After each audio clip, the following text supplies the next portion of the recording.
Hey guys, tonight we journey to a land far removed from our late night snack raids and microwave dinners. Imagine yourself standing on the windswept plains of Central Asia, where the grasses ripple like green waves beneath a boundless sky. It's vast, quiet, except of course for your growling stomach, because you're about to experience cooking like you've never imagined. Tonight, you'll learn about forgotten recipes from the Mongol Empire's traveling kitchens, a time when fast food meant literally chasing your dinner across endless steppes. It's quite the culinary adventure, one you probably won't survive if your idea of roughing it involves spotty Wi-Fi. So before you get comfortable, take a moment to like the video and subscribe, but only if you genuinely enjoy what I do here. And feel free to let me know your location and local time down in the comments. I always wonder who's drifting off with these strange, sleepy tales. Now, dim the lights, maybe turn on a fan for that soft background hum, and let's ease into tonight's journey together. Your feet crunch softly over the dried grasses, and you feel a chilly breeze nip your face as the sky blushes gently into dusk. Here, survival hinges on adaptability, simplicity, and ingenuity, qualities the Mongols embraced wholeheartedly. Forget elaborate kitchens. Out here, cooking is an exercise in practicality and patience. Let's start with a fundamental fact. The Mongols, an empire known best for ruthless conquests and legendary horsemen, had surprisingly resourceful culinary practices. After all, when your kitchen is essentially strapped to the back of a horse or carried in a leather sack, simplicity is your greatest virtue. Historians still argue whether Mongol cuisine was refined or merely utilitarian, but the truth likely sits comfortably somewhere in between, right beside a warm fire, probably roasting on a stick. Now picture this. You're a nomad, your life punctuated by constant motion, endless miles, and ever-shifting landscapes. You carry minimal gear, perhaps a few utensils, leather pouches, and a trusty pot. Everything else you forage or hunt. Mongol cooks mastered the art of making hearty, nutritious meals from whatever wandered too close, be it deer, rabbit, or even the occasional wild onion. Eating local wasn't trendy, it was mandatory. Interestingly, one quirky yet invaluable practice involved preserving meat beneath a horse's saddle. Yes, you heard that right. Meat pressed between saddle and steed, seasoned naturally by the animal's sweat and heat. Before you cringe, remember this ingenious technique tenderized tough meat, making it easier to consume after long rides. Mongols didn't exactly have supermarkets or delivery apps, and when dinner rode beneath you all day, complaining about lukewarm pizza suddenly seems petty, doesn't it? But life on the plains wasn't merely about improvisation. It required specialized cooking methods uniquely adapted to the nomadic lifestyle. Fire was scarce on the steppes. Trees weren't exactly abundant. So what did Mongols use instead? Dried animal dung. Naturally. Yes, dung. Before you dismiss it outright, remember dried dung burned surprisingly cleanly and hot, crucially free of any unpleasant smell. If that's still hard to swallow, imagine the gentle crackle of dried dung embers beneath your stew pot. Romantic, right? Now as night falls deeper, imagine a nomadic encampment beneath the glittering stars. Leather yurts dot the landscape, the air thickening with a warm, earthy scent of slow-roasting meat and bubbling stews. Mongol cooking wasn't about fancy presentation. No plating contests here. Instead, meals were communal affairs. Families gathered around fires, passing bowls, tearing meat with fingers, laughing softly beneath endless skies. This simplicity brought people together in profound ways, bonding warriors and families through shared hardship and sustenance. Historians love to highlight how Mongol dietary practices fostered unity and efficiency across vast territories. Cooking traditions became a subtle but powerful cultural glue, binding people who otherwise had very little in common. Nomads learned to communicate through food, bridging languages and traditions. One historian cheekily suggested that Mongol meals were the original team-building exercises, though presumably, nobody was forced to sit through PowerPoint presentations afterward. As you drift deeper into this culinary exploration, keep in mind how essential mobility and simplicity shaped these cooking practices. The Mongols weren't culinary geniuses by modern standards, but they were masterful at turning scarce resources into nourishing meals.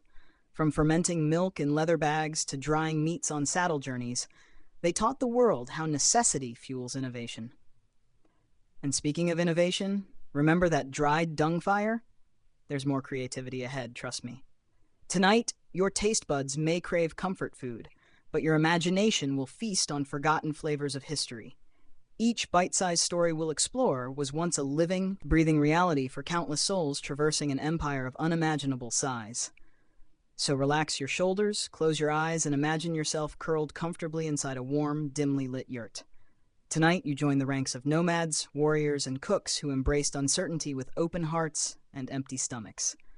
Rest easy. There's a long, delicious journey ahead. You wake up with the soft creak of leather above you. The yurt canvas shimmers gently in the morning light. It seems glowing gold as the sun begins its slow climb over the steppe. You're already moving before you're fully awake, because in the Mongol Empire, breakfast doesn't wait, and neither do horses. This is where you meet the true marvel of Mongol cuisine, the mobile kitchen. Not a wagon with pots and pans, not a food cart squeaking down cobblestones. No, this is efficiency defined by need.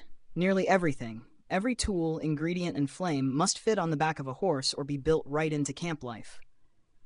The Mongols were horse people through and through. A child could ride before they could walk, and warriors could sleep while galloping. And if you could eat on horseback, even better. You grip the reins with one hand and, with the other, chew on a strip of air-dried meat called borts. It's tough, flavorless, and about as fun to chew as a rubber boot. But it lasts for months, it fills your belly, and it weighs practically nothing. Historians still argue whether the Mongols invented jerky, or simply perfected it. Either way, this was the empire's travel fuel. Soaked in water and boiled, borts could be reborn as broth or stew. Chewed dry, it kept you alive from sunrise to sunset. Modern campers eat your heart out. Speaking of hearts, yes, they probably ate those too. The rule was simple. If it had meat on it, you used it. Organs, sinew, fat, nothing was wasted. Mongol cooking didn't lean on recipes. It leaned on instinct. If something boiled, it was food. If something sizzled, even better. But what truly set the Mongol mobile kitchen apart was its lack of dependence on place. It didn't need a hearth, a chimney, or a cupboard full of spices. It needed only fire, however crude, and time. A saddlebag full of supplies, a metal pot, and a patch of grass could become a kitchen at a moment's notice. Picture this. You're riding with a group of warriors. You've just crossed a river. Your boots squelch with cold water, and the wind bites harder than it did yesterday. You stop. Someone digs a small trench. Another begins pulling dried dung from a pouch. Yes, again with the dung. It's light, portable, and wildly effective. Within minutes, a fire flickers. A pot clanks into place. A skin of water is poured in, then meat, then whatever herbs or wild roots were found nearby. This isn't just cooking, it's choreography. Everyone knows their part. There's no shouting, no confusion.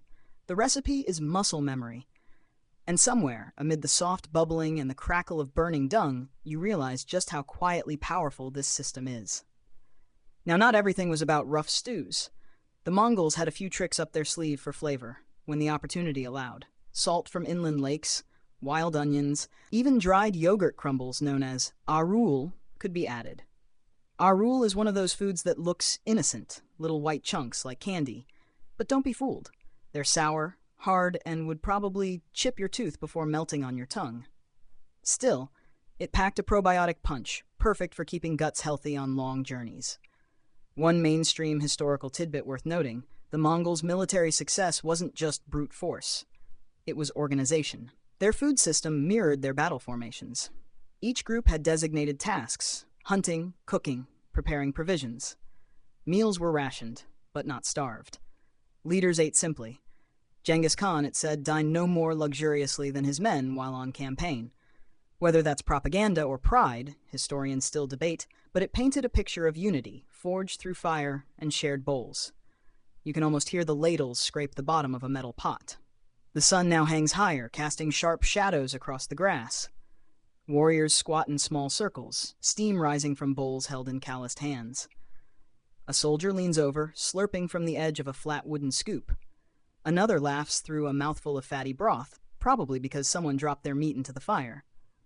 Again. And here's a quirky little detail. The Mongols weren't huge fans of spices. Despite their control over the Silk Road, they rarely indulged in pepper or cinnamon. Most of their food was shockingly plain. They prized function over flavor. And yet, there's something beautifully honest about it. A diet stripped of illusion. So much of this cooking wasn't just survival, it was identity. You didn't need to be told you were Mongol. You felt it in the grease on your hands, the smoke in your clothes, the chew of borts in your teeth. Your food didn't sit on porcelain. It dripped from knives, boiled in battered pots, and rode beside you like an old friend. And as you finish your bowl, nothing wasted, not even the fat slick at the bottom, you realize something deeper. The Mongol mobile kitchen wasn't just efficient. It was democratic. Everyone ate the same. The general, the scout, the cook, even you. As the camp starts to pack again, pots are tied to saddles, fires smothered with dirt, and the landscape returns to silence. No trash, no waste.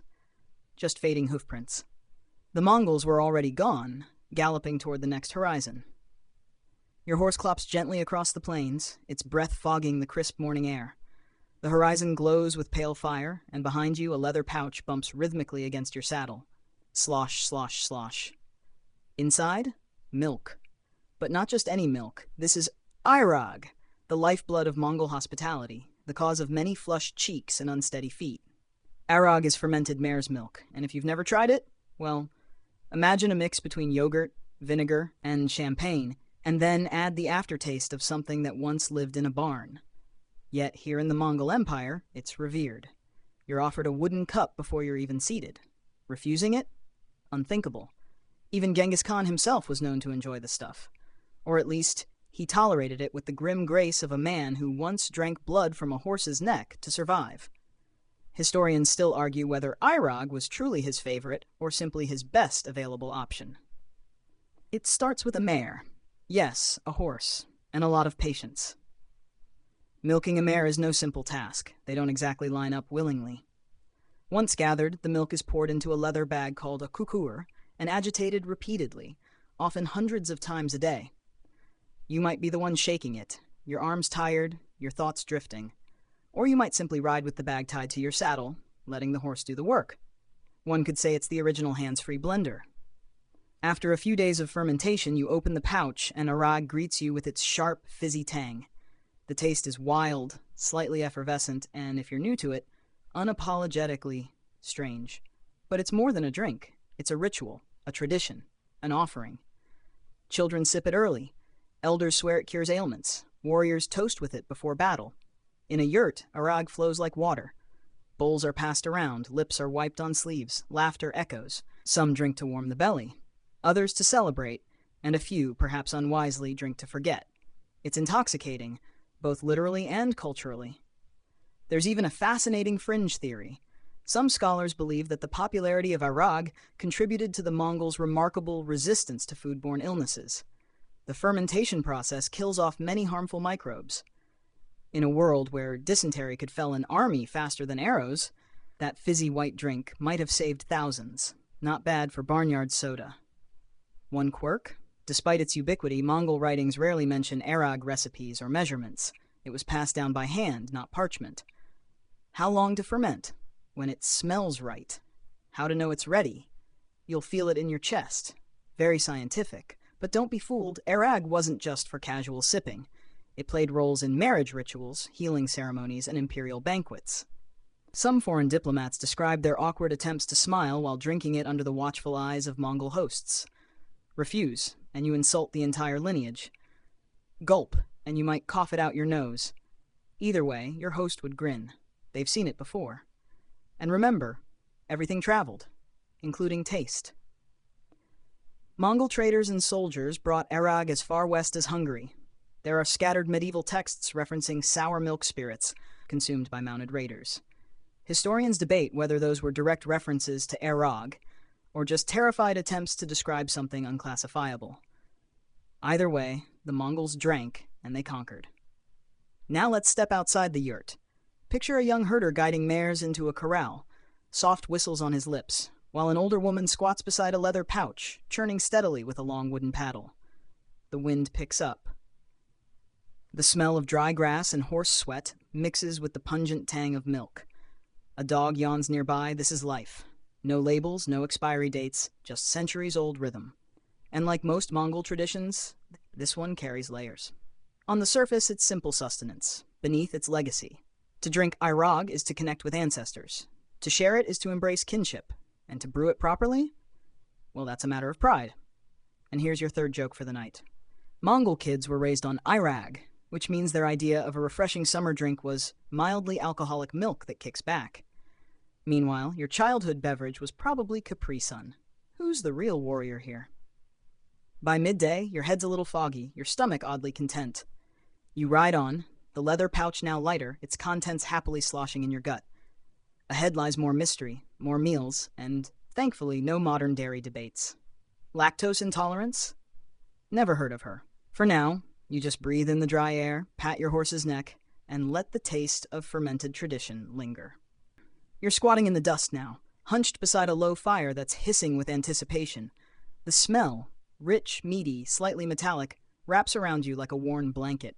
A battered pot sits in front of you, but that's not what holds your attention. What you're watching, eyes wide and curious, are the rocks. They're glowing red. This is Kork Hog, the warrior's hot stone feast. Mongol barbecue, but with a brutal, beautiful twist. There's no grill, no tongues, no fancy sauce reduction. Just meat, water, and stones pulled straight from the fire, still sizzling from the heart of the steppe. Here's how it works.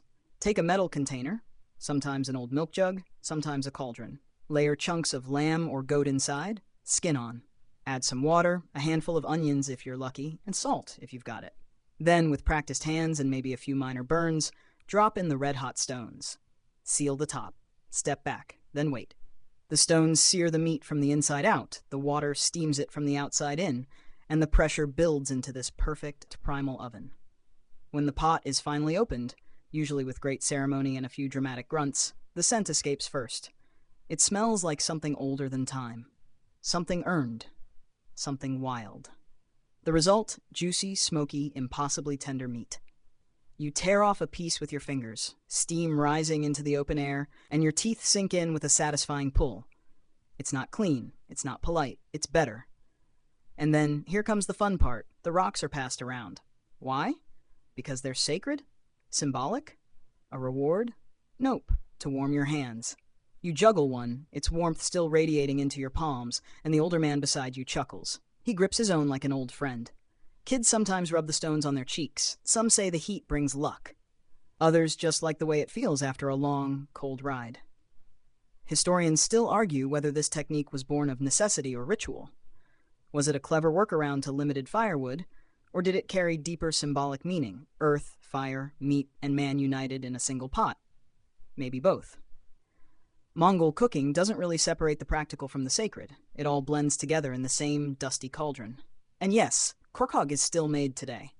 In Mongolia, on holidays or family outings, you'll find it bubbling away inside beat-up pressure cookers, in SUVs parked beside rivers, or deep in valleys where goats outnumber humans 10 to 1. The tradition never died, it just changed pots. Back in the Empire days, this was a dish of celebration. Victories, weddings, alliances. It wasn't your everyday snack. You didn't waste meat like this unless there was something worth marking. After all, a whole goat doesn't just walk into your stew uninvited. And get this, the flavor of the meat changes slightly depending on the type of stones used. Some give off a faint mineral sharpness, others a subtle earthy taste. It's like terroir, but for rocks. Take that, French wine. One quirky anecdote buried in a 13th century account describes a visiting Persian envoy nearly fainting at the sight of glowing stones being thrown into dinner. He apparently thought it was sorcery. The Mongols, amused, offered him a rock to hold. He declined, sensibly. And of course, as with everything in the Mongol world, portability ruled. The whole cooking setup could be collapsed, strapped to a saddle, and moved within minutes. No fixed hearths, no village ovens, just fire, pot, stone, and willpower. As dusk creeps over the camp, you sit back, hands warm, belly full, and feel the low hum of contentment. It's not just the meat. It's the shared silence that follows it. The quiet chewing, the occasional grunt of approval. Maybe someone slaps their belly. Maybe someone burps, loudly. You smile, wiping grease on your sleeve. There's something oddly luxurious about it all. No plates, no forks, no phones. Just the kind of satisfaction that only comes after eating food made by flame and time. And speaking of time, did you know that some scholars believe this hot stone method predates even Mongol use? There's evidence that ancient Scythians used similar techniques. But the Mongols refined it, turned it into something portable, repeatable, delicious. Whether it started with them or was borrowed along the wind-blown steppes is still up for debate. All you know now is that your fingers are greasy, your stomach is happy, and the last of the firelight is painting long shadows on the grass. You press your thumb to the cooling stone in your lap. Still warm. Still humming. Like the memory of a meal you'll never quite taste the same way again. The sun is high now, hanging like a pale coin over the horizon. The wind has picked up again, carrying with it the smell of distant animals, churned earth, and... cinnamon? Wait, cinnamon? You blink. That can't be right. You're in the middle of the Mongolian steppe, surrounded by endless grass, yak hair tents, and practical leather saddlebags. Where on earth would cinnamon come from? Well, that's exactly the mystery. This section brings us to a rarely explored layer of Mongol culinary history. Specifically, the exotic and often overlooked spice blends the Mongols either acquired, stole, traded, or were gifted through their vast imperial web. You might know the Mongol Empire as a military powerhouse, but few remember it also controlled the most lucrative trade highways in the medieval world, roads that smelled like pepper, turmeric, clove, and yes, even cinnamon. Historians still argue whether the Mongols themselves used these spices regularly, or merely passed them along to richer, more flamboyant empires. What is certain, however, is that the steppe dwellers were far more connected to global flavor networks than most people assume. You sit with a group of traders tonight, your back against a cold saddle, and watch as someone sprinkles a pinch of something reddish-brown into a bubbling pot. The scent rises immediately, warm, sweet, heady. The others nod with appreciation. This isn't just about taste. It's about prestige. In Mongol society, flavor wasn't strictly about personal indulgence. It was often symbolic. A stew infused with spice might mark an occasion, honor a guest, or simply flex the fact that you had access to goods from across the empire. Some spices traveled over 4,000 miles to land in that bowl you're holding now. That's the medieval version of flying in avocados on a private jet. But the Mongols weren't in the habit of sprinkling cinnamon willy-nilly. It was expensive. It was rare. And most importantly, it wasn't their primary palate. While other civilizations were roasting chickens in spice rubs and simmering curries, the Mongols were boiling meat in its own fat. Their default setting was plain. And yet, when they did use spice, it mattered. There's an amusing side note here. One Persian chronicler wrote that the Mongols once traded 3 horses for a small bag of saffron, thinking it was gold dust. Whether that's truth or travel gossip, it highlights how alien some of these flavors were to nomadic taste buds. A dash of cardamom might excite you. To them, it might as well have been magic powder. And that brings us to a unique figure in culinary history, the Ordo chef. These were the elite cooks serving the Khan's court. While most Mongols kept it simple, Ordo chefs experimented. They mixed steppe traditions with foreign influence. Lamb seasoned with pepper from India, broths tinged with cloves from Zanzibar, dried apricots, almonds, and strange syrups. All part of a subtle diplomacy, taste as empire building. These recipes, though, rarely survived. Written records of Mongol food are notoriously scarce, and what little exists was often recorded by outsiders. Historians must stitch together clues from Persian scrolls, Chinese tax documents, and the occasionally dramatic diary entry from a terrified European envoy. Piecing together a Mongol menu is like playing historical charades with food stains. But sometimes you get lucky. A 14th century Chinese court record describes a banquet dish prepared for a Mongol princess, goat stewed with onions, garlic, and a foreign root that left the tongue tingling. Was it ginger? Galangal? Horseradish? No one knows, and of course scholars still debate the identity of that mysterious root. Whatever it was, it had traveled far and left an impression. You glance at the pot now. The scent has shifted, more mellow. Someone added wild garlic, maybe a crushed berry or two. The pot is communal. Everyone dips a ladle. Everyone contributes. A child tosses in a handful of something that looks like seeds. Her mother raises an eyebrow, but says nothing. Culinary experimentation, Mongol edition. And here's your light joke of the section. The Mongol Empire's spice rack was essentially the Silk Road, but their recipes were more vibes than measurements. Somewhere between a dash of this and, whatever was left in the saddle pouch. As the sun dips lower, the shadows grow longer. You sit in silence, tasting stew that's both earthy and electric. A whisper of something foreign lingers on your tongue. Not strong, just enough to make you wonder. You don't know its name. No one here does. It arrived on a camel's back, passed through 6 languages, and landed in your bowl like a secret. The Mongols may not have written cookbooks, but their cuisine, like their empire, was always in motion, always absorbing, always evolving. It was a kitchen with no walls, stretching from the Black Sea to the Korean coast. And as you finish your bowl, you lean back against the saddle once more. Somewhere in the haze of firelight and fading spice, you understand something. The Mongol kitchen wasn't about what they had. It was about what they could reach. Your stomach is still warm from the stew, your fingers sticky with the faint traces of something sweet, sour, spiced, and now your guide, a wiry man with a braided beard and a voice like gravel and wind, leans close and offers you something strange. It's small, brown, kind of lumpy. "You eat," he says with a wink, "for strength." You hesitate. Is this another fermented dairy surprise? A dried organ? A trick? He laughs and pops one in his mouth, chewing thoughtfully. "Khan's favorite," he mumbles. "Ah, welcome to Genghis Khan's power snack." Now, if you search through modern Mongolian cookbooks, you won't find a page labeled Khan's Energy Bar. But whispered accounts, trader tales, and a few confused European scribes mention a curious trail ration, a concentrated, calorie-dense, no-cook food consumed by Mongol warriors during long campaigns. Historians still argue whether this legendary snack actually existed or was a romantic embellishment. Part fact, part heroic fiction. But that doesn't stop people from imagining it. What's most commonly described is a dense ball made from dried meat, usually borts, animal fat, and sometimes dried berries or wild roots. Ground together with stone or pestle, pressed into portable chunks, and stored in cloth or leather. No sugar, no salt, no branding, just pure fuel. You take a bite. It's dry, a little tangy, extremely chewy. The meat is ground fine, almost sandy in texture, and there's a rich, gamey aftertaste, followed by a faint sweetness, probably from the berries. It tastes like survival. It tastes like determination. You suddenly feel like sprinting across a field with a spear in hand. Okay, not really, but you see the appeal. This kind of ration made perfect sense. The Mongols didn't have the luxury of midday cooking. They needed food that traveled well, kept forever, and delivered calories without fuss. No wonder similar concepts appeared centuries later. Pemmican among Native Americans, hardtack for sailors, protein bars for astronauts. And let's not overlook the psychological boost.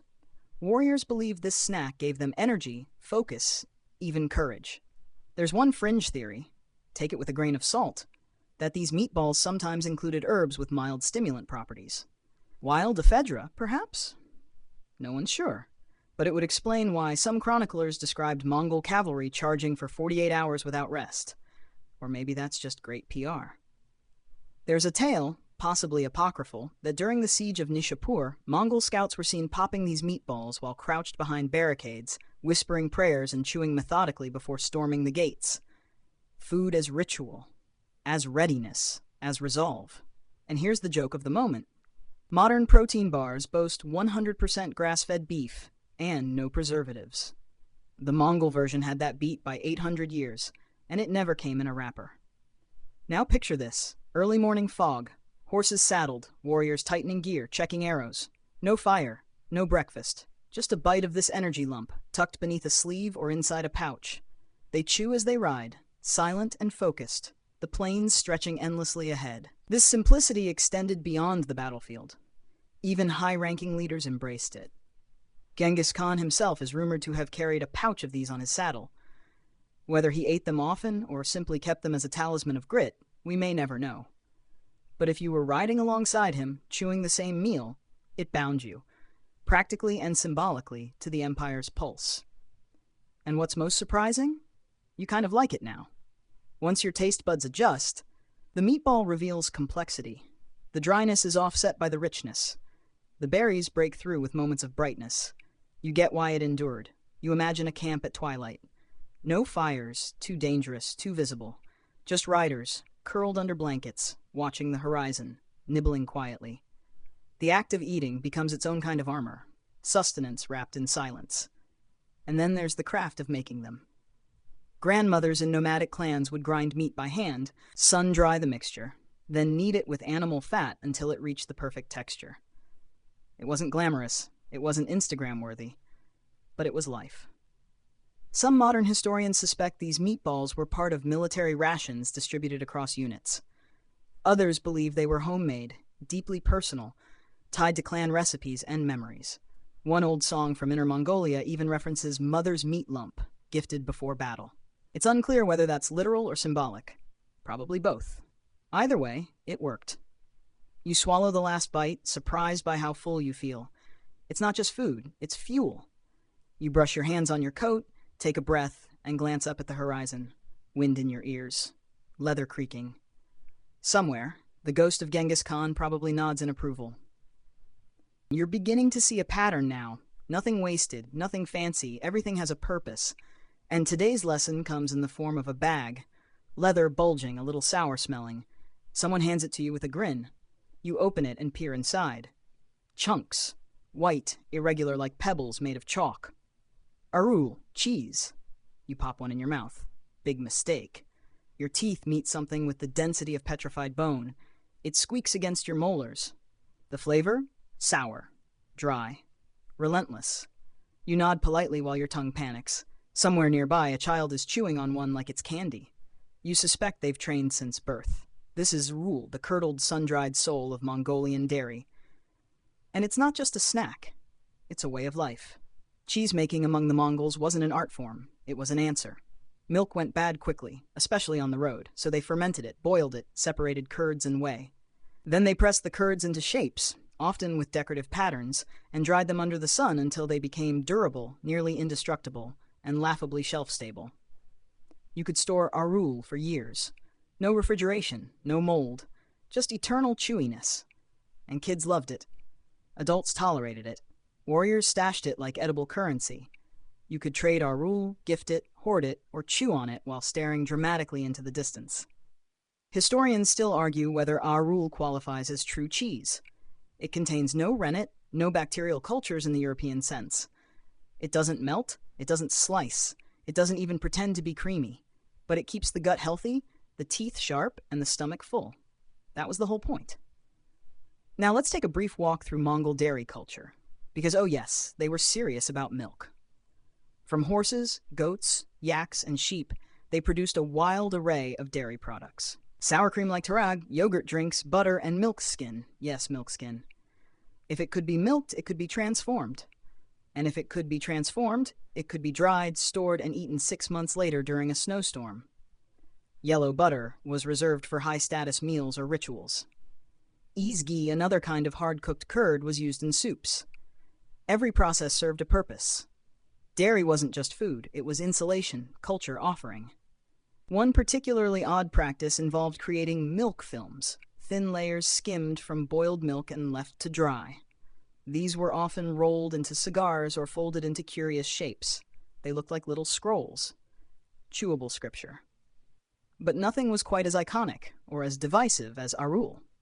There's a fringe theory among food historians that the toughness of arul was intentional, not just for preservation, but for jaw strength. A diet high in tough, chewy foods may have contributed to the Mongols' strong jawlines and tooth health, particularly useful for warriors biting down on leather, rope, or, let's be honest, the occasional enemy. Even Marco Polo mentioned Mongol cheese, though he didn't seem especially impressed. One translation notes he described it as chalky lumps, not unlike stone. Accurate. But what makes arul so fascinating is how it endures. To this day, Mongolian herders still make it, still dry it on their rooftops, still pass it to guests like a sweet treat. Except it's not sweet. Not even close. But it is tradition. You watch as a grandmother smooths curds into intricate wooden molds, hearts, suns, flowers, before placing them on a lattice to dry. Nearby, children steal pieces, gnawing with casual grit. It's part snack, part dental workout, part history lesson.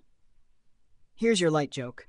If you ever lose a tooth while eating arul, don't panic. Just press it back in and chew harder. The cheese will hold it in place. You try another piece. Smaller this time. Your jaw strains. You wonder how anyone could grow up on this. And yet, it's oddly comforting. like a ritual, like biting into the memory of 1,000 past winters and knowing you'll survive the next one too. You begin to understand. Mongol food wasn't just about hunger. It was about readiness. Arul wasn't delicious. It was dependable. Like the horse you trust, the boots you wear through 100 marches, the wind always at your side. The woman beside you hands you a cloth pouch filled with the stuff. "For the road," she says. You nod, because of course. You'll need something to chew on as the empire rolls forward. You're up early again. The steppe is still wrapped in pale mist, dew clinging to the grass like tiny jewels. Horses snort in the distance. A cook is crouched near a shallow fire, hands dusted in flour, humming something without melody. Today's lesson isn't about meat, or cheese, or fermented surprise drinks. It's about bread. Yes, Mongol bread. The elusive, often overlooked, doughy lifeline of the nomadic world. It might surprise you, but even in the land of meat and milk, bread had its place. Not fluffy loaves, not crusty baguettes.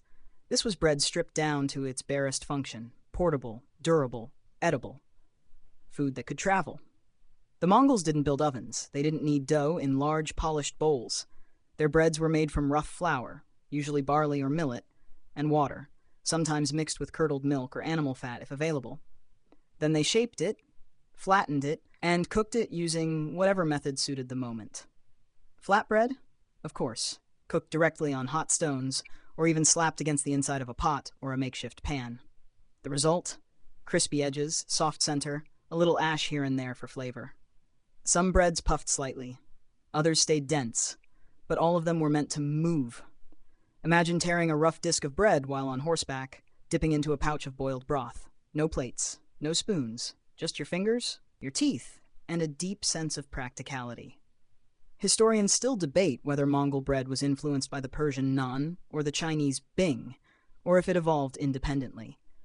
Given the empire's massive sprawl and constant cultural cross-pollination, it's likely a bit of everything. A traveling recipe, always changing, always adapting, just like its people. And here's a wonderfully quirky practice. Sometimes bread was cooked on the back of a flipped-up shield. Yes, a shield. In the absence of flat stones or cookware, warriors repurposed their gear. Shield in the fire, dough on top. Congratulations, you're now making siege camp toast. You watch this morning's baker toss a handful of dough between calloused hands, flatten it into a disc, and slap it onto a rounded pot. The flames flick up. The dough bubbles. The smell, slightly sour, slightly smoky, draws nearby children like bees. One bold boy snatches a half-cooked round and blows on it, hopping from foot to foot. His mother pretends to scold him, but she's smiling. Everyone knows that fresh bread is irresistible, even when it burns your fingers. Now here's the part that might make modern foodies twitch. Mongol bread was often unleavened. No yeast, no rise, just the gritty, honest fusion of flour and heat. Occasionally, natural fermentation gave rise to fluffier loaves, but these were rare treats, usually cooked near rivers or lakes where more time and moisture allowed for slow proofing. And then there's bortsog, the closest thing the Mongols had to a donut. Small bits of dough fried in mutton fat, sometimes sweetened with honey or dipped in fermented milk. Crunchy, greasy, addictive. If you squint hard enough, it's basically a medieval churro that smells faintly like sheep. One account from a Tangut prisoner mentioned receiving greased knots of dough while in captivity under the Mongols. He wrote that they were both a meal and a puzzle. We assume he meant the shape, not the flavor. You chew on a piece of bread now. Tough, a little dry, but oddly satisfying. It fills the corners of your hunger. It sops up stew like a champ. You can see how it fit into everything. Breakfast, travel snack, battlefield bite. Wrapped in cloth, it could last days. Dipped in fat, it became indulgent. Toasted by the fire, it warmed you from the inside out. And here's your joke of the section. You might think sourdough takes patience, but try waiting 2 hours for your dinner to rise while it's glued to a hot helmet in a snowstorm. The bread of the Mongols wasn't symbolic. It wasn't sacred. It was pragmatic. But that didn't mean it wasn't loved. There are stories, quiet ones, of soldiers baking bread for each other before parting ways, of mothers slipping small rounds into their sons' saddlebags, of elders sharing the last bite of a hard crust beneath a sky full of stars, because even on the road, even in war, even in a world that changed daily, bread was constant. It gave the hands something to do, the stomach something to hold, and the heart something to remember. You brush crumbs from your lap as the baker stands, rubbing his hands clean. He gives you a nod and offers another disc. You take it. Of course you do. You'll need something to tear apart when the next storm rolls in. The sky is bluer than it has any right to be. Endless, bold, almost smug. And below it, on this quiet stretch of steppe, you spot something rare. A splash of color. Yellow, red, berries. Today, you've stumbled onto something precious in the Mongol world. Dessert, not cake, not pie, not syrup-drenched anything, but still, sweetness. The kind you wait months for. The kind that catches you off guard in the middle of dust and dung and dried meat. The Mongol sweet tooth, while rarely spoken of in grand scrolls or battle memoirs, did exist. And when it showed up, it often took the form of honey or wild fruits, gathered with care, hoarded with reverence, and devoured with the kind of joy only found in rare, golden things. A child squats near a patch of thorny bushes now, fingers stained purple. She's collecting sea buckthorn, tiny orange berries that look like something you shouldn't eat. But you can. You should. Tart as betrayal. Packed with vitamin C, these berries, along with wild currants, gooseberries, and occasionally even apricots, in lower valleys, were among the few natural sources of brightness in the Mongol diet. And then there's honey. Bees weren't farmed in any organized fashion, but wild honeycombs were prized finds. A successful raid on a hive? That was like winning the dessert lottery. The sticky treasure was scraped into pouches, melted into broths, drizzled over bort sog. Remember those deep-fried donuts? Or eaten straight with dirty fingers and zero shame. Historians still argue whether honey had ceremonial uses or was purely gustatory. Some suggest it was offered to spirits smeared onto arrowheads before battle as a symbolic gesture of sweet victory. Others argue it was just delicious and you don't need a reason to love sugar when you live off mutton. And here's the quirky bit. There's an old Mongol belief that certain flowers, when blooming in excess, predicted a bountiful berry season, or curiously, a coming battle. Which means that every mouthful of sweetness was tinged with superstition. One traveler from Kievan Rus wrote of being gifted a honey-soaked biscuit while passing through a Mongol camp. He called it a sunstone wrapped in bread.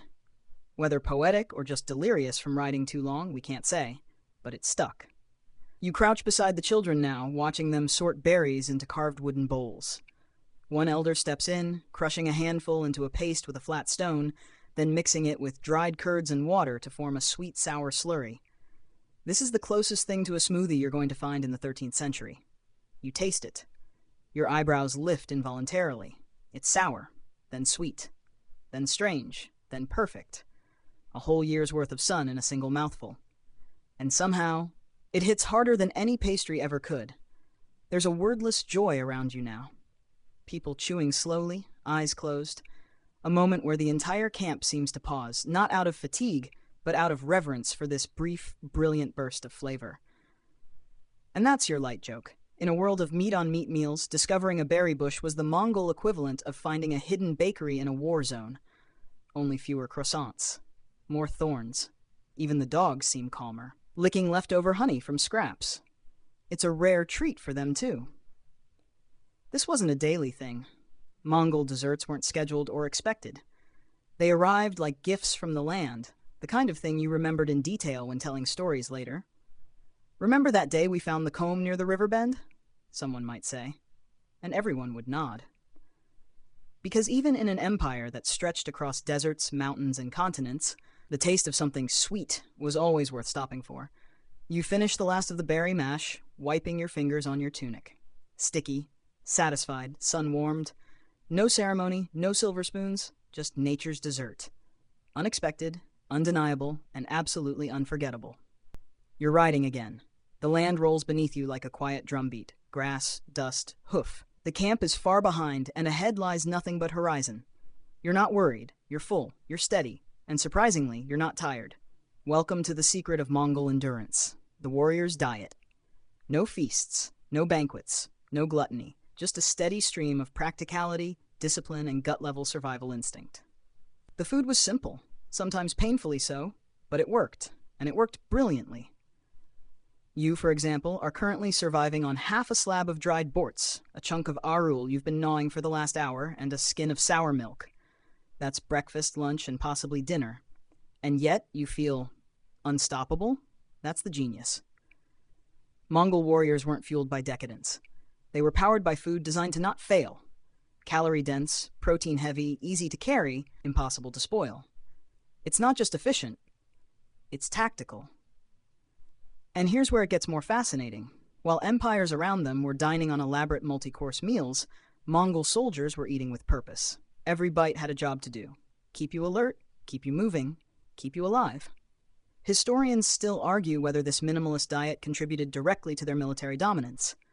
But consider this. A Mongol unit could travel twice as fast as its enemies, survive on half the rations, and fight with full strength even after days of riding. Coincidence? Not likely. And don't forget the most hardcore tactic of all, blood tapping. Yes, you read that right. If food ran low, a Mongol rider could nick a vein in their horse's neck, collect the blood in a cup, and drink it, usually mixed with milk or water. It sounds shocking, but it was done carefully, causing no lasting harm to the animal. The horse lived. The rider lived. The mission continued. You glance at your horse now and give it a pat. It's nice to know your friends. Also nice to know that if things go really sideways, well, let's just not talk about it. There's a quirky edge to all this practicality. Mongols didn't snack casually. They didn't graze. Eating was an act of fueling, not leisure. Meals were timed around marches, hunts, or battles. You ate when the leader said to eat. And if you missed it, too bad. But within this tight framework, there was respect. Every warrior carried their own rations. Everyone shared when they had surplus. Even the great Khans were known to eat sparingly while on campaign, to show unity with their troops. One account from a Chinese envoy describes sitting beside a Mongol general who casually shared a strip of jerky mid-negotiation. No guards, no ceremony, just two people chewing meat while deciding the fate of a city. That's Mongol hospitality. And here's your light joke for the day. If the Mongols had invented the modern meal prep trend, they'd laugh at your Tupperware and pack 3 weeks of food into a boot. You pause your horse by a small stream now, dismount, splash your face, tear a bite of old bread and dip it in your water pouch. It softens just a little and tastes, honestly, not terrible. This isn't about flavor anymore. It's about reliability. It's about a diet built for momentum. And momentum was the Mongol Empire's greatest strength. Move fast, eat fast, fight fast, win fast. Their enemies never saw it coming because while they were still planning menus and waiting on firewood, the Mongols were already galloping away with their banners. Even today, nutritionists studying Mongol diets are amazed at the balance. Protein, fat, probiotics, low carbs, all naturally arranged by geography and necessity. And somehow, it worked. You saddle up again. The leather creaks. Your bag is lighter, your legs ache slightly, but it's the good kind of ache. The kind that reminds you, you're built for this now. Food doesn't need to thrill, it needs to carry you. And Mongol food, quiet, strange, resilient, carries like nothing else. And you've reached a new camp now, one larger than usual. Flags flutter, horses are tethered in neat rows. There are more yurts than you can count, more faces than you can place. This isn't just a stopover. It's a hub, a node in the Empire's nervous system. And somewhere, beneath all the movement and murmuring, fires crackle. Pots simmer. Knives scrape against wooden boards. But here's the twist. Not all of these cooks are Mongols. Welcome to the forgotten recipes of conquered cultures, a culinary blend born not from diplomacy or curiosity, but from domination. The Mongol Empire didn't just sweep across the continent, it absorbed it. China, Persia, Khwarezm, Korea, bits of India. Each region left fingerprints on the empire's logistics, language, and food. Historians still argue whether the Mongols purposefully adopted recipes or whether they simply absorbed cooks. After all, when you conquer a city, its bakeries come with it. One moment you're leveling a palace. The next, someone hands you a dumpling. And if it tastes good, you keep it. You sit now with a cook from Bukhara. His beard is long, his eyebrows are longer. He doesn't speak much Mongolian, but his hands work fast. Chopping herbs you didn't know grew here, grinding seeds with a stone roller, stirring a broth that smells distinctly not like meat fat and salt. There's garlic in the air, cumin, something lemony, He's making Sherpa, a kind of Central Asian soup that simmers meat with vegetables, dried fruits, and fragrant spices. Not typical Mongol fare, but embraced all the same. Why? Because it's good. Because it fills you without flattening you. Because even warriors get bored of boiled goat. One quirky tale: in the Yuan dynasty, Mongol nobles reportedly developed a taste for dumplings stuffed with lamb and leeks, likely borrowed from Chinese kitchens. Some even had elaborate pastries carved into flower shapes, far from the battlefield but still inside the empire. Yet for every borrowed flavor, a recipe was likely lost. That's the bittersweet truth of empire: a Persian rice dish, a Khitan milk soup, a Uyghur flatbread spiced with crushed fennel, all once prepared in homes, passed hand to hand, memory to memory, and then suddenly gone, flattened beneath hoofprints, burned, forgotten. Some historians are still piecing these recipes together from poetry, tax records, and marginalia in surviving scrolls. One Chinese account even includes a faint sketch of a foreign vegetable pie, possibly an early samosa brought back along trade routes, adapted and then disappeared. You take a sip of the Sherpa. It's bright, tangy. It tastes like a festival, or maybe just like difference. And here's your light joke. If Mongol cooking had Yelp reviews, they'd all say, 5 stars, arrived without warning, stayed for centuries. The cooks at this camp are multitasking now. One boils millet with wild apricots, another roasts fish over a small clay grill, a trick likely picked up near the Caspian Sea. A young boy fans the flames, singing a song in a language you don't recognize. That's the empire, a mess of tongues, but one fire. And amidst all this blending, the Mongols didn't just adopt food, they moved it. Recipes migrated with soldiers, diplomats, captives, and cooks. A noodle technique from North China might resurface years later in the Caucasus. A pastry from Samarkand ends up flavored with Mongolian curds. Each dish became a traveler. Yet many of these recipes were never written down. That's the tragedy and the thrill. Mongol cuisine is a story of fragments. What survives does so by accident. And what's lost is only guessed at through spice residues in pots and passing lines and travelogues. You finish your soup. The Bukhara cook pats your shoulder. No words. Just a look that says, good? You nod. Because it was. The food of the Mongol Empire wasn't pure. It was stolen, shared, reshaped. And in that, maybe it was more honest than most. As you stand, the wind shifts. The smell of roasted garlic mixes with boiled horse milk. You smile. The empire may have marched on horseback, but it dined on the world. Night falls like ink spilled across the steppe. The fires have been banked, the children tucked away, the warriors asleep in circles like breathing stones. But one pot still simmers. You're invited to sit beside it. No one says what's inside. You peer in, and what greets you is ambiguous. A murky, swirling broth with threads of something fibrous, pale hunks of root or maybe meat, and a fragrance that could either heal you or curse you. This is the mystery of Mongol soup. Historians still argue over its true contents, let alone its purpose. Was it food? Medicine? Ceremony? The answer, as with many things Mongol, is yes. Mongol soup wasn't just one recipe. It was an entire category. A canvas. A catch-all concoction built on whatever was at hand. Dried meat, onions, bone marrow, wild roots, fermented curds, the occasional herb. You tossed it in, you boiled it, and if it didn't kill you, it was dinner. Tonight's version has a greenish tint and a slightly sour scent. Someone swirls a ladle and mutters something about wild garlic and old goat bones. You sip. It's sharp, oddly floral. Then comes the oily wave of marrow. Your tongue isn't sure what's happening, but it's good. Welcome to soup on the steppe. One Persian account described Mongol soup as brown as dusk and smooth as oil. Another traveler swore it contained powders of crushed horn. Whether true or lost in translation, it's clear the recipe was as flexible as the steppe was wide. Some fringe theories suggest Mongol soups often had a ritual purpose. On the eve of battle, a specific broth might be served. For births, another. For illness, a soup made with dried goat stomach and fermented yogurt. The line between healing and feeding blurred.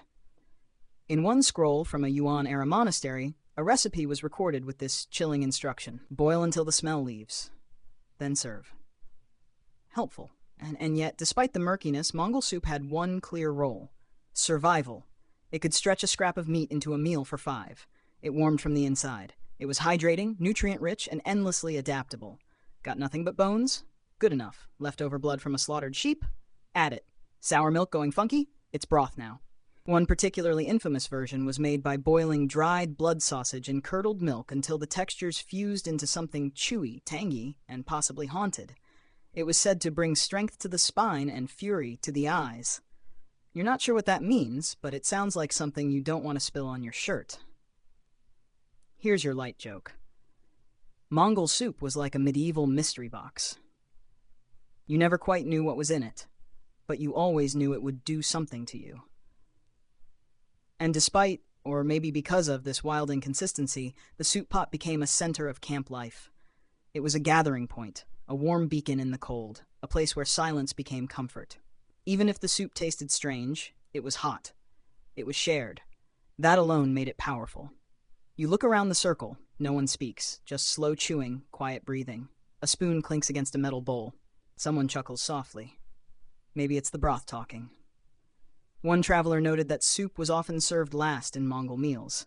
Not as a closing note, but as a return to warmth, to digestion, to reflection. It wasn't flashy, it was foundational. And there's something poetic about that. After the meat, the milk, the blood, the spice, the dried everything, the soup waited patiently. It didn't demand praise, it just filled the spaces the others left behind.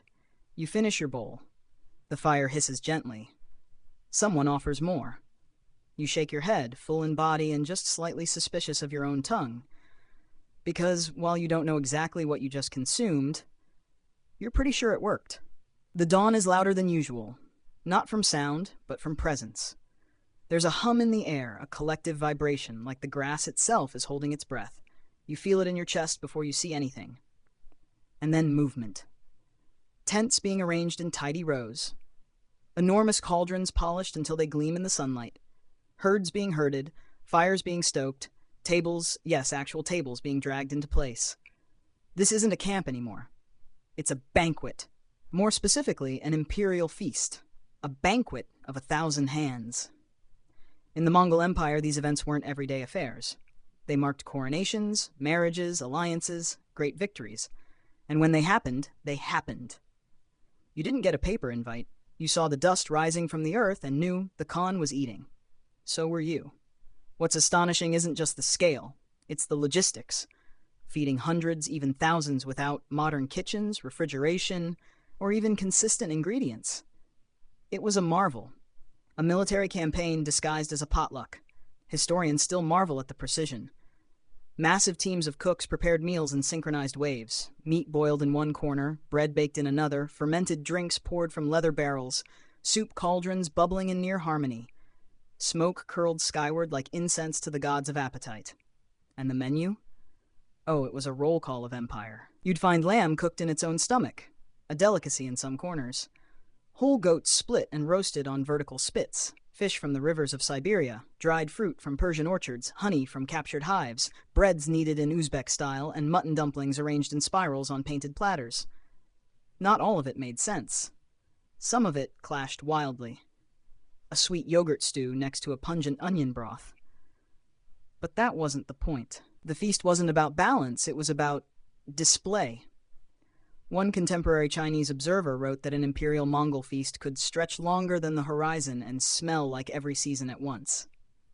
But not everything was chaos. There was structure. The Khan, or the highest-ranking leader present, always sat central. Not at the head, but in the middle of the arrangement, surrounded by generals, family, foreign guests, even trusted cooks. Food moved outward in concentric circles, like heat rippling from a fire. Everyone knew their place. Everyone was fed. And here's a wonderfully quirky fact. No plates. Instead, food was placed on shared wooden trays or simply passed hand to hand. Meat was torn communally. Bread was broken, not sliced. Fingers did the heavy lifting. The act of eating was a collective ritual, not a solo experience. You, now seated somewhere near the rear, find yourself handed a slab of roasted lamb so tender it falls apart in your grip. A cup of airag follows. Then a round of flatbread topped with what looks like dried apricots and... Could that be chopped almonds? It is. From somewhere far west. The Mongol feast was a time machine of flavors. Each dish carried a passport stamped with borders, conquests, and long-forgotten hands. And each bite reminded you, this empire ate the world. But here's the thing. Despite the scale, despite the spectacle, there was very little waste. Leftovers were saved, redistributed, or shared with the poor. Bones were used in soup. Fat was stored for later. You could call it efficient. You could also call it sacred. And your joke for the day: if you ever wonder how the Mongols fed 5,000 people with no Michelin stars and no cutlery, remember they conquered half the world using horses and dried cheese. Feeding a crowd? Child's play.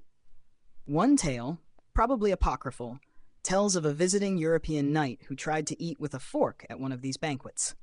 The Mongols watched in silence. Then one man reportedly muttered, "He doesn't trust his own hands." Burn. As the feast draws on, the air thickens with heat, laughter, the low hum of stringed instruments. Dancers begin to move between the fires. Children chase each other with greasy fingers. An old woman spins a pot, steam pouring skyward like a ghost returning to the clouds. And in this moment, you realize the genius wasn't just in the food. It was in the togetherness. This feast, loud and dusty and wonderfully chaotic, was diplomacy. It was power. It was tradition wrapped in roasted meat and passed to the left. You lick your fingers, wipe your chin, raise your cup, and for a fleeting moment, you are part of the pulse of something enormous. The fires have gone cold, the trays picked clean, bellies are full, but the memory lingers, thick as smoke in your clothes. You wake the next morning to silence, the kind that only comes after something massive, like the hush after a storm, or a song's final note. But even as the camp breaks down and yurts are packed away, something clings to the air. Flavor. Invisible, but unmistakable. Because today we explore what historians rarely bother to savor: the forgotten flavors of empire. The subtle, scattered ways Mongol cuisine seeped into other cultures, vanished from their own, and quietly helped shape the modern palate. It's not easy to trace. The Mongols didn't write cookbooks. They didn't leave behind recipe scrolls with intricate illustrations of spice paths and meat prep.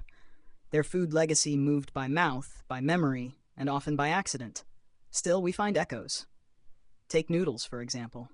There's a long-standing theory, still debated, naturally, that Mongol incursions into the Middle East and Eastern Europe helped accelerate the spread of pulled noodle techniques from China into the West. Was it direct transmission, or indirect exposure from forced migration, trade, and cultural overlap? Hard to say. But somewhere, a silk-clad chef watched a nomad stretch dough and thought, I can use that. Or consider dumplings. Mongolia has buz, steamed meat dumplings, still popular today. But similar parcels of meat exist in Central Asia, Eastern Europe, pelmeni, and the Middle East, Mbusak. Coincidence? Not entirely. Empires don't just move armies, they move appetites. And here's something charming. The Mongols had no formal word for cuisine. Their cooking wasn't separate from life. You didn't go eat. You lived, you moved, you cooked, you shared. And wherever you stopped, food left footprints. One Persian court record describes a banquet where Mongol guests requested milk boiled until it forgets its name. A poetic way of saying, bring us curds, not fancy sauces. And yet, the influence flowed both ways. By the time the Yuan dynasty settled into China, Mongol rulers had developed a taste for sweets, pickled vegetables, and wheat noodles served with vinegar and chili oil. These weren't steppe flavors. These were local adoptions, absorbed and repackaged. Historians still argue whether these preferences trickled back to the nomads or stayed inside palace walls. But the fact remains, the Mongol palate was not a closed loop. It expanded, retracted, mutated, a living thing. There's even a record of Tatar tribes, close Mongol cousins, adding dried rose petals to goat milk porridge, a floral note more associated with Persian or Turkish tastes. Perhaps they picked it up on campaign. Perhaps it was a gift from a conquered cook. Or maybe someone just thought, you know what this could use? A little garden. And that's the charm of it all. The Mongols didn't preserve recipes. They passed them on, and often never knew they had. Here's your light joke. Modern fusion restaurants pride themselves on combining cultures. The Mongols were doing that centuries ago, just with fewer napkins and more shouting. One food archaeologist once called Mongol culinary influence a river with no banks. It flowed everywhere, carried bits of everything, but didn't carve deep channels in any one place. You can taste it if you look, but only in fragments. A spice blend in Uzbekistan, a boiling method in Siberia, A fermented dairy snack in a remote Kyrgyz village that tastes eerily like something described in a 13th century Chinese scroll. The empire fell. The conquests ended. But the kitchen marched on. You sip a broth now, light, milky, tinged with fat. It's nothing fancy, but it's warm. And the method used to make it, you realize, hasn't changed in centuries. It wasn't preserved on purpose. It just survived. Duida la section mivem with a boring history for sleep, forgotten recipes from the Mongol Empire's traveling kitchens. Dung idungok davit, win ven valin might. You wake to the smell of ash and leather. The camp is gone. Not packed. Not moved. Gone. You're alone now, or it feels that way. Just a few coals still glowing under a pile of stones, a hoofprint, a torn scrap of fabric blowing across the grass like a memory. But your bag is heavier. Someone's tucked food inside. Dried meat, a wedge of arul, a hunk of rough bread wrapped in cloth, and a small skin of something sloshing gently. Probably airag. You smile. You don't know who left it, but you know what it means. This is the echo of the traveling kitchen, the last footprint in the dust. Because even though the Mongol Empire crumbled, fractured, disappeared into maps and myths, its food didn't. The flavors might be harder to trace. The names might be forgotten, but the principles remain. Simplicity, portability, fermentation, sharing, cooking with what you have when you can, where you must. Every time a pot of milk is hung to sour, a fire is stoked with dung, or a family tears meat from the bone by hand around a circle, there it is, that echo. Historians don't write much about it. They prefer battles, treaties, bloodlines. But you've been here now. You've watched the bread rise on a shield. You've chewed a cheese that could break teeth. You've eaten meat cooked with stones and soup boiled with mystery. And in every bite, the empire lived again. Even now, Mongolia holds on to these echoes. Rural families still make bortsug in cast-iron pans over open flames. Children still slurp yogurt drinks after herding goats. Elders still pass down techniques by demonstration, not lecture. No one weighs. No one measures. They just know. And maybe that's the point. Maybe the real legacy of the Mongol traveling kitchen wasn't the recipes, but the resilience, the ability to adapt, to survive, to share warmth, even in the harshest wind. Because when you're riding across the emptiness, what you eat becomes who you are. Not just your fuel, but your culture, your home, your past, present, future, all packed into a bag of cheese, a strip of meat, a mouthful of fermented milk. Here's your last light joke. They say the way to a man's heart is through his stomach. The Mongols agreed, except they did it on horseback, at full gallop. You take a long breath now. The wind smells different, faintly sweet. Somewhere someone's churning milk again. Somewhere a child is tugging at dough. Somewhere someone is lighting a fire and wondering what's for dinner. And just like that, the journey isn't over. It never really was, because food, like empire, never truly disappears. It just finds a new road to ride. And now, as your eyes grow heavier, the dust of the empire begins to settle. The fire crackles quieter. The wind slows. The last of the steam rises from a forgotten pot. You picture the camp packed and gone, leaving only faint indentations in the earth where people once laughed, once worked, once shared food that warmed their bones through countless winters. That world, strange and sprawling, has drifted into shadow, but not into silence. Because flavor remembers, hands remember, and maybe now, so do you. Your mind drifts back through the journey, through stones, searing meat, fermented milk tangy on your tongue, bread hard as resolve, soup thick with stories. You recall warmth passed hand to hand, silence shared around firelight, the rough comfort of food made not to impress, but to endure. These were meals built for motion, for survival, for empire, but also for home. And maybe tonight, that's what lingers. Not just the recipes, but the rhythm, the quiet thrum of something ancient moving through your chest like hoofbeats in your heartbeat. So breathe deeper. Let the memory fade like smoke from the coals. You are full. You are still. And the traveling kitchen somewhere out there keeps going.